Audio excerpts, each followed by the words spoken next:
안녕하세요 여러분, 골든타임이에요. 오늘은 저희 병원 안과 원장님을 모시고 백내장에 대해서 알아볼까 합니다.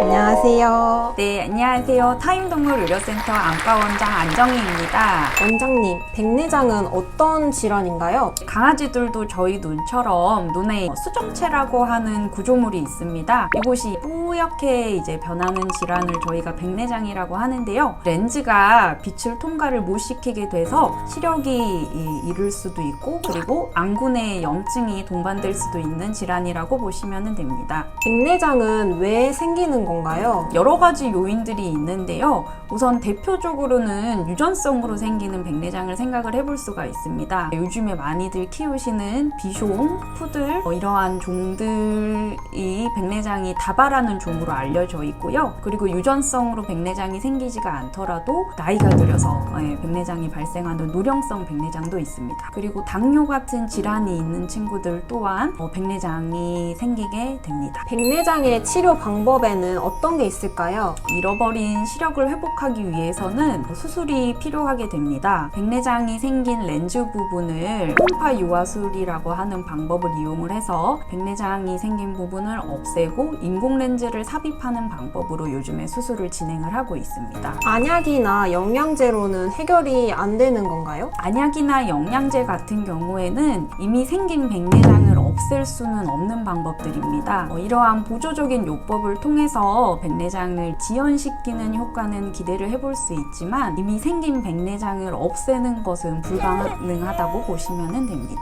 백내장은 보통 어떤 검사로 진단을 하나요? 우선 백내장이 의심되거나 백내장이 있다고 보호자분들이 아가를 데리고 오시게 되시면은 동공을 크게 하는 산동제를 먼저 적용을 합니다. 그리고 동공이 벌어지게 되면은 안과 전용 슬릿 현미경을 이용을 해서 백내장이 있는지 없는지 여부를 판단을 하고, 그리고 어느 정도 단계인지 그 기수를 확인을 합니다. 백내장의 기수는 어떻게 나뉘고 있나요? 쉽게 말씀드리면은 백내장 기수는 1단계부터 4단계까지 나눈다고 보시면 되시는데요. 백내장의 정도에 따라서 1단계는 저희가 초기 백내장이라고 얘기를 하고요. 2단계는 미성숙 백내장, 3단계는 성숙 백내장, 4단계는 과성숙 백내장이라고 나누는 편입니다. 기수에 따라서 치료하는 방법이나 예후가 달라지기도 하나요? 사람처럼 초기 백내장일 때부터 강아지들은 수술을 하지는 않습니다. 초기 백내장일 때는 주기적인 모니터링을 통해서 백내장 진행 여부를 평가를 하게 되고요. 이제 미성숙 백내장인 2단계부터는 수술을 고려를 하게 됩니다.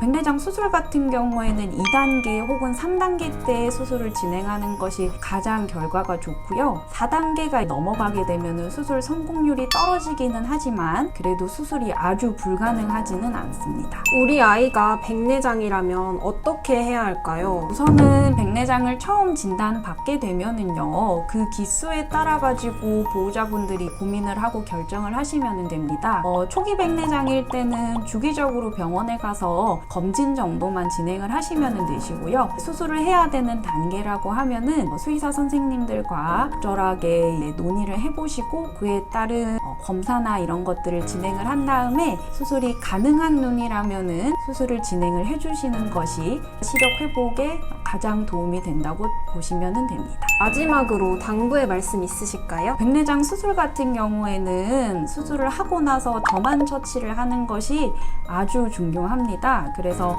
보호자분들께서도 수술을 결정을 하실 때는 이런 안약을 넣을 수 있는 상황인지를 충분히 고민을 해보시고 수술을 결정을 하셔야 되시고요. 무엇보다도 우리 아이들이 밝은 세상을 볼 수 있도록 필요한 처치나 이런 것들을 해주시는 것이 가장 좋습니다. 오늘 좋은 말씀 너무 감사합니다. 그럼 여러분 조댓구알 부탁드릴게요. 안녕.